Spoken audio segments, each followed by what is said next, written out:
لا الہ الا اللہ لا الہ الا اللہ لا الہ لا الہ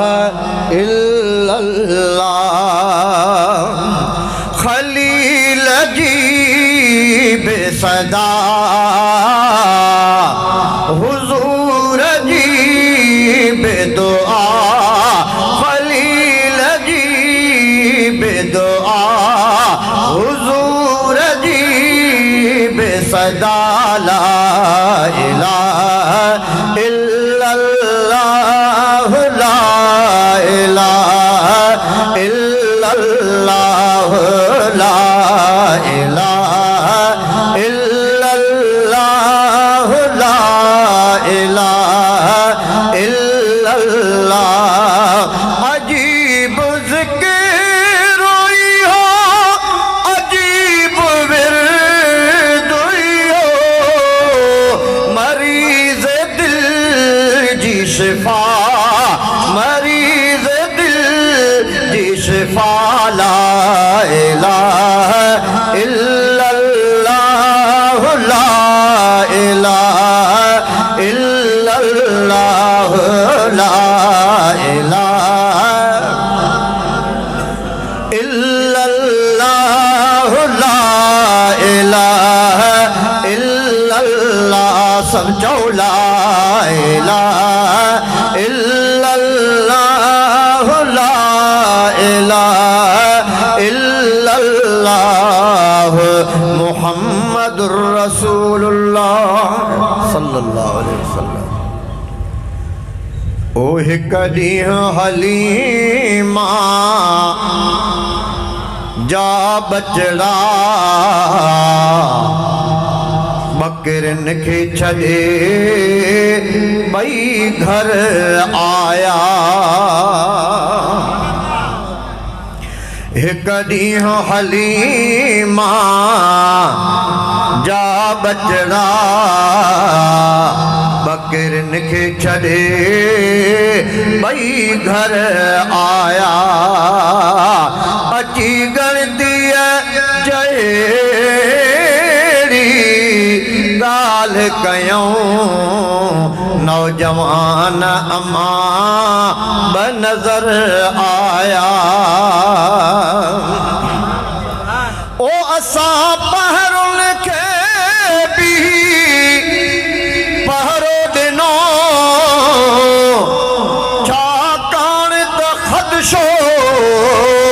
سمجھوں پیا پر چوری جی نکا چوس ہوینے واردات وڈی خاطر آیا ایک دیہاں حلیمہ جا بچڑا بکرن کے چھڑے بھئی گھر آیا او حلی تر تو حلیمہ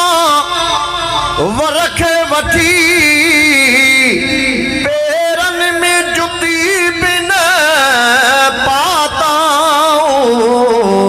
انکیل قریش کت ٹھہندا انکیل قریش کت ٹھہندا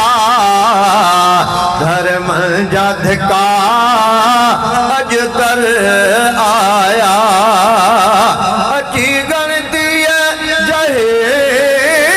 جہیری گال کیوں نوجوان اماں بنظر آیا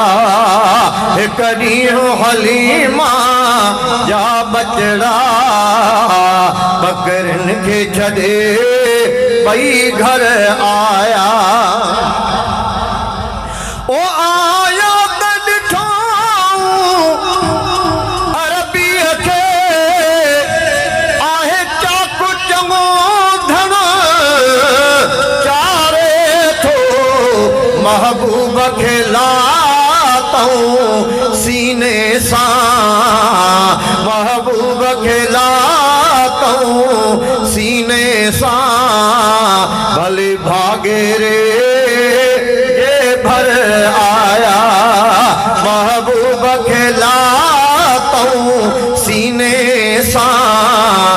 जी भागे रे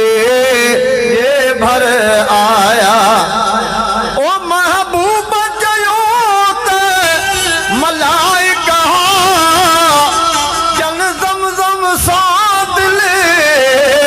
धो दिया अल्लाह उमानी अमानत हुई उहा उदण मुझे अगर आया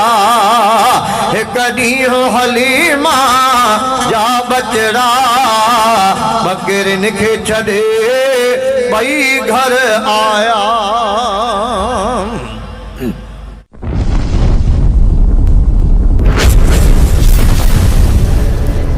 Subscribe my YouTube channel.